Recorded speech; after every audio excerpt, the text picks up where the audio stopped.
Here's a quick video on how to make a Gibson.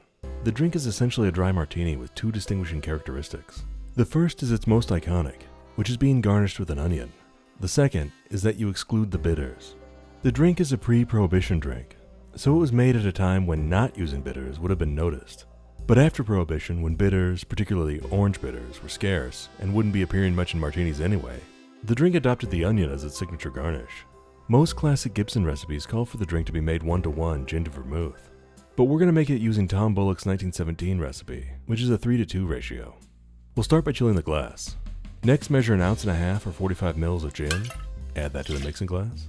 Measure 1 ounce or 30 ml of dry vermouth, add that to the mixing glass. Add ice, and give it a good stir to chill it down and give it some dilution. Strain it into your coupe glass, spear a pearl onion on your fancy toothpick, and plop it in your drink for garnish. That's all there is to it. The Gibson. Cheers.